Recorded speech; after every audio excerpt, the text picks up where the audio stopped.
March 2022, a grand party takes over the luxurious Hotel Arcs, a seaside resort in Boston. Lamborghinis decked out in company colors roar through the streets, sending a clear message. We are powerful, we are successful, and we have money. Music pumps through the air, body-painted dancers move to the rhythm, drinks flow freely, and hundreds of people are celebrating. This is the official after-party for the International Cannabis Business Conference, bringing together professionals from the cannabis industry, all backed by the night's main sponsor, Juicy Fields. At this moment, Juicy Fields is at the height of its success. In just 2 years, the company has become an international player with a pretty unique business model. Imagine being able to legally grow cannabis at home with just a few clicks. You buy the plants through an online platform, and a company grows them for you in real greenhouses. When they're harvested and sold, you share in the profits. The cannabis market is booming, and the profits are correspondingly huge, very huge.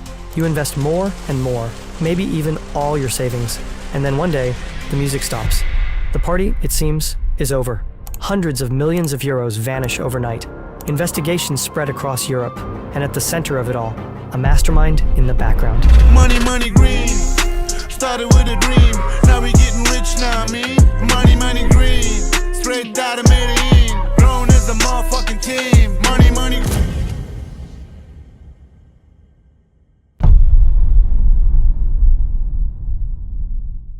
The cannabis market is booming. Not just on the black market in 49 countries. Cannabis is either available for medical or recreational use, and every year more are added. Estimates suggest that legal sales in Europe could more than quadruple by 2025. Despite being a young market, a few large publicly traded companies dominate, each worth billions of dollars. But one young newcomer is shaking things up. A small company based in Berlin is making an irresistible offer to double people's money with investments in medical cannabis. The company is called Juicy Fields. November 2019 marks the first time that Juicy Fields pops up in an official document. A company named Juicy Grow is listed in Germany's official register of companies. Just a few months later, in early 2020, the company's website, juicyfields.io, goes live. The website's imprint Juicy Grow as the site's operator. However, in just 2 years, the company appears to become an international player with a pretty unique business model, putting the money of thousands of internet users to legally produce cannabis. Eddie is just one of many investors cashing in, watching his virtual greenhouse thrive in this booming industry. It's incredibly easy to start. Just sign up. The cheapest plant is called Juicy Flash and costs only 50 euros. Also, there are 4 different types of plants. You can practically watch your plant grow in their greenhouses, but it all happens virtually. Juicy Fields take care of the real work: the planting, watering, harvesting, drying, and processing of the plants. All that happens on real plantations in different countries. And after a few months, it's sold for 68 euros to 83 euros, yielding a return of up to 66%. The 3 other plants cost 2,000 euros each, but bring in even bigger returns. Eddie has been investing in Juicy Fields for over a year, and for him, it feels like a dream come true.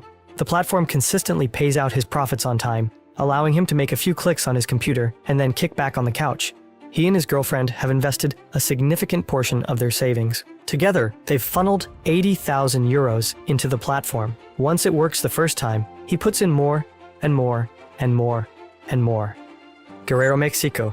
Anders, a man in his early 40s, lean and muscular with piercing eyes, has a much deeper connection. He works directly for the mastermind behind Juicy Fields, serving as head of security and problem solver.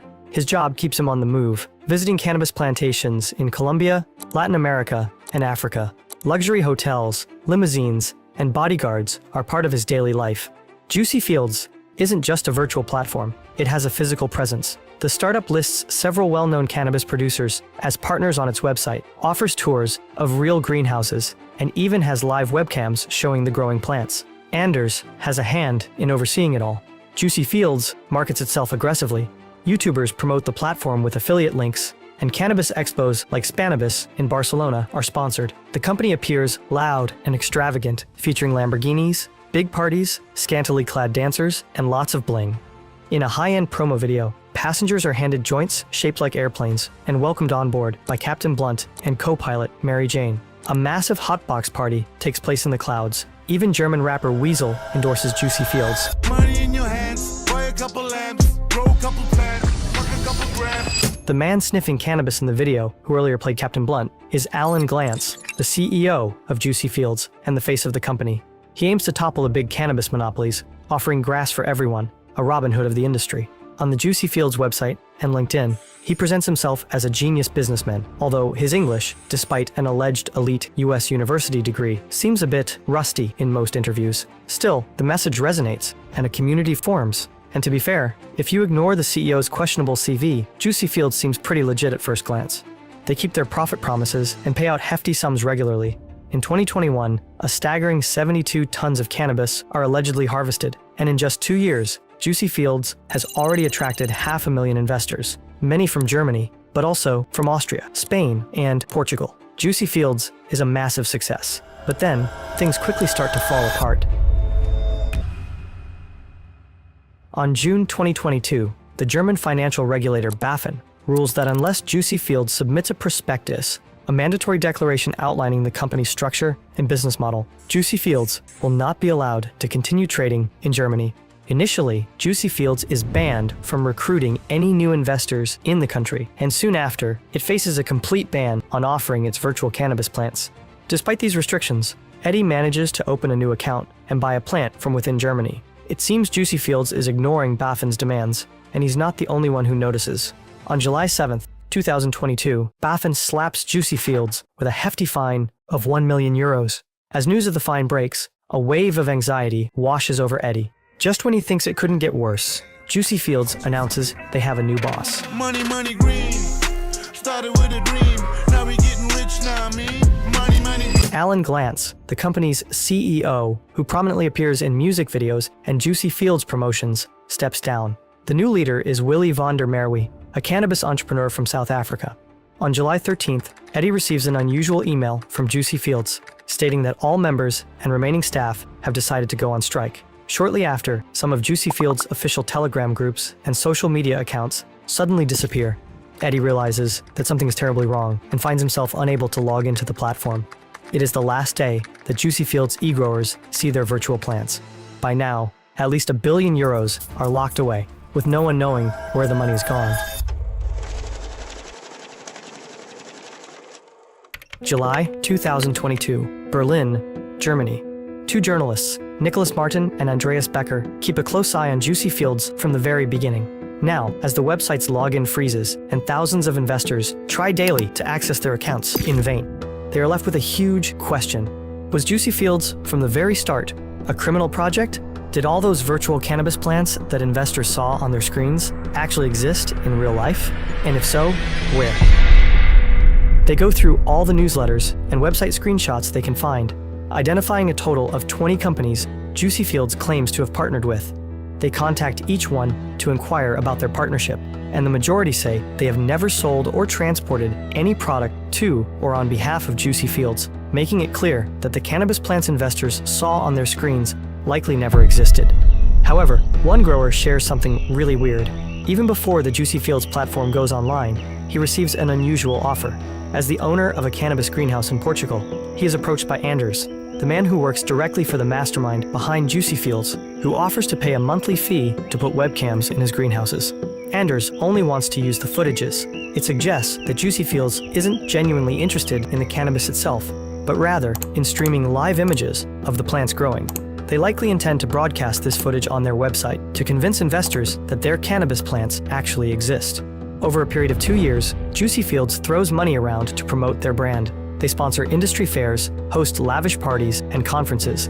They produce expensive music videos and collaborate with a well-known rapper from Berlin, and even consistently pay out investor profits on time.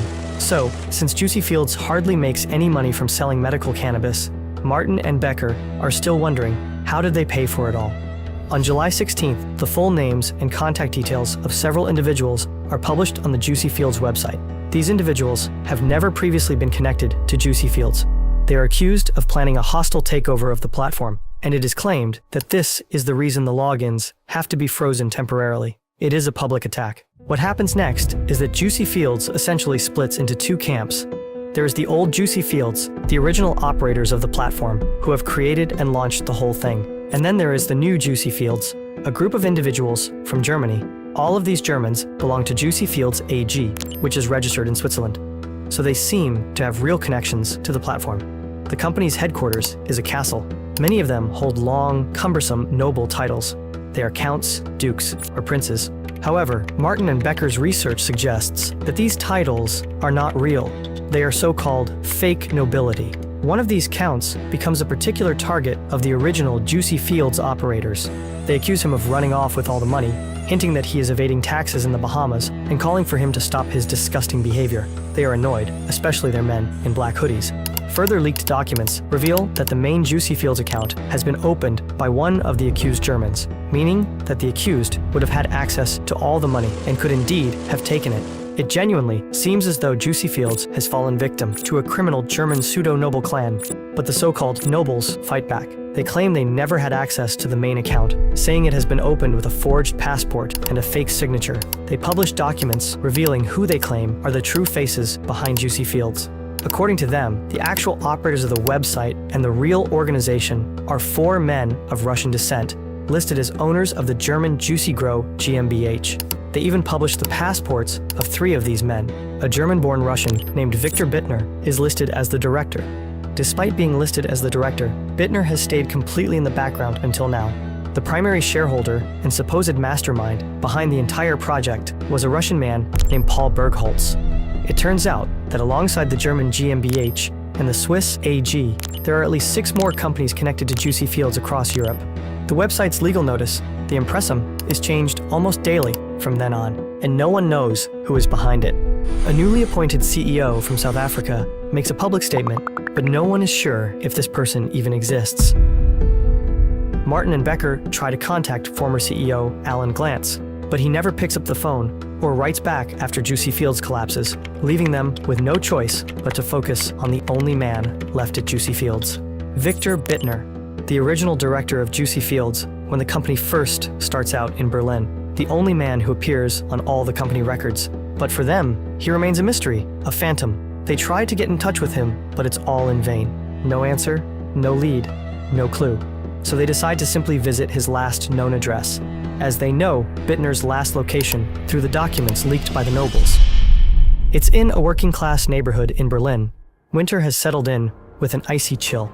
The streets are decorated for Christmas, with festive lights and pine trees adding a touch of warmth to the gray concrete buildings. As they get closer to Bittner's apartment building, they suddenly realize how nervous they are. Confronting a criminal is complicated, and now that they're there, knocking on Bittner's door unannounced feels like a stupid idea. Next to the entrance of the apartment block, there are rows and rows of letterboxes with name tags and buzzers. The door is open, so they step inside and look for any trace of Viktor Bittner. They find nothing. No Bittner, no leads, and no information in connection of Juicy Fields. They have opened countless doors, but Viktor Bittner still remain a phantom to them. Lots of names and clues, but nothing adding up, nothing making sense. But ultimately, someone is about to change everything. One day, while Martin and Becker are deep into their research on the Juicy Fields case, something unexpected happens. They receive an email. It is unsigned, with no name or ID, just an email address suggesting it's from someone named Anna. She claims to be Russian and says she has inside knowledge of Juicy Fields. Anna reveals that Juicy Fields is a scam orchestrated by Russians, and she is willing to share what she knows. But Martin and Becker keep wondering, how can they trust someone they have never met? They can't be sure that Anna is really the insider she claims to be. To find out if she's genuine, they need to meet her in person. Finally, after a long conversation, Anna signals that she is ready to meet them.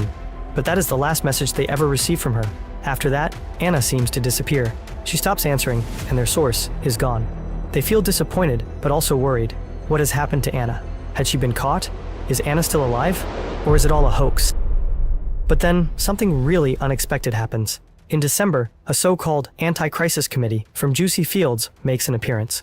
Everyone wears masks as they continue blaming the new Juicy Fields faction, trying to raise hopes that lost money could be refunded. Much of it feels chaotic. One of the 6 masked participants attempts to smoke a joint through the slit in their mask, unsuccessfully.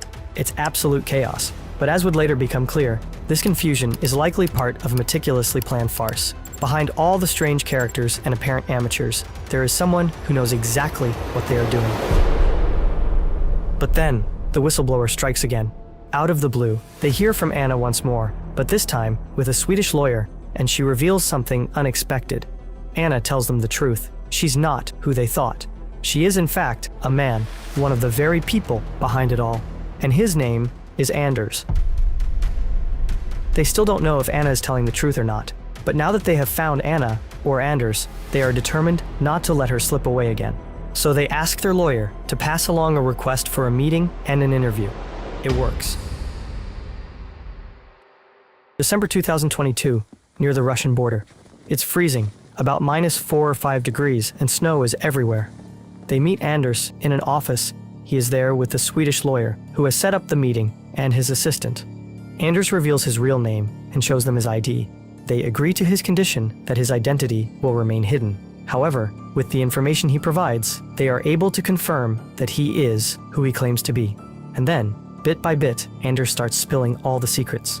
According to Anders, Juicy Fields is not just a massive scam, but a carefully orchestrated puppet show with a brilliant puppet master and numerous marionettes. Bittner was a fake director, essentially an employee enabling the mastermind's access to Germany. He opened the German bank accounts, which hold millions. His role was just to show his face, but he was difficult to manage because he was a fraudster himself. During the lockdown, when travel was nearly impossible, he took advantage and pockets 1.5 million euros. This, of course, didn't go unnoticed. The Russian masterminds ordered Anders to handle it, either with a stern talk or, if needed, with violence. However, Anders refused and drops out. The most visible puppet, as suspected, was Alan Glans. According to Anders, Glans was no business genius from an elite university. Before Juicy Fields, he was merely a taxi operator in St. Petersburg. His real name is Anatoly. They bought him fancy suits and a Rolex to make him look the part. Even the success story of Juicy Fields was meticulously staged. The 72-ton harvest and the 500,000 investors were completely fabricated numbers. The high-profile partners were often listed on the website without their knowledge. The Lamborghinis were rented. The tours were conducted through cannabis plantations that had nothing to do with Juicy Fields. The supposed profits from the harvest?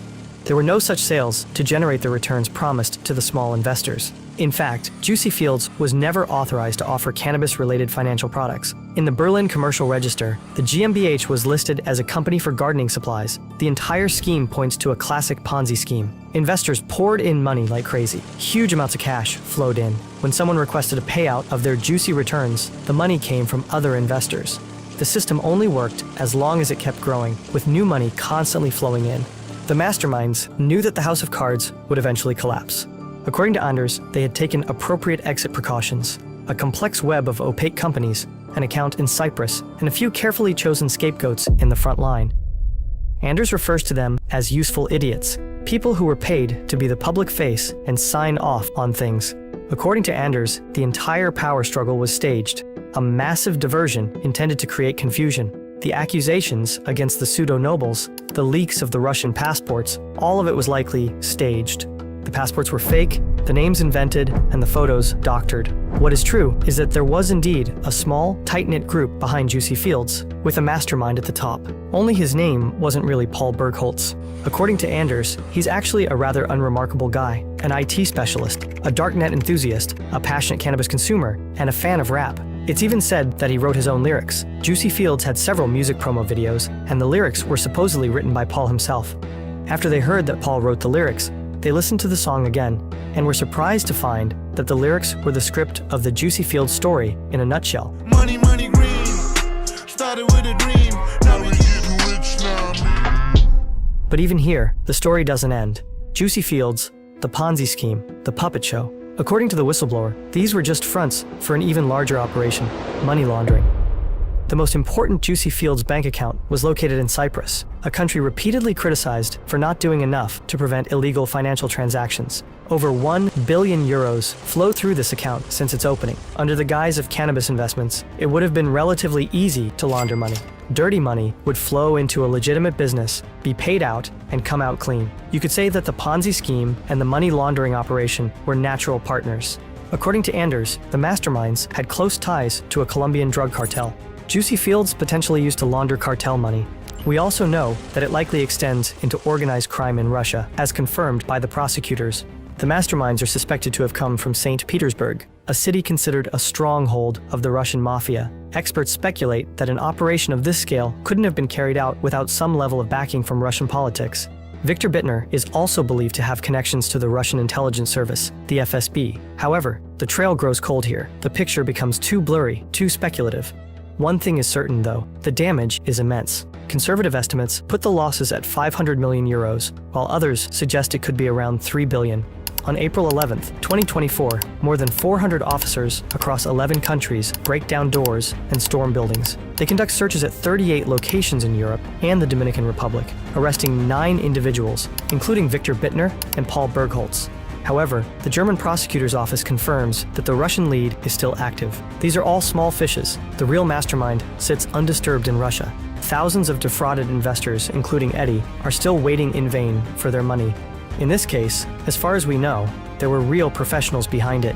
Juicy Fields was a meticulously planned and masterfully executed scheme. The music videos, the cool stoner image, the flashy PR machine featuring a fake CEO, fabricated villains, false revelations, and most importantly, a contrived success story filled with tempting promises. All of it was designed to deceive. In the end, we can never be sure if Anders himself was part of another puppet show, a setup designed specifically for Martin and Becker.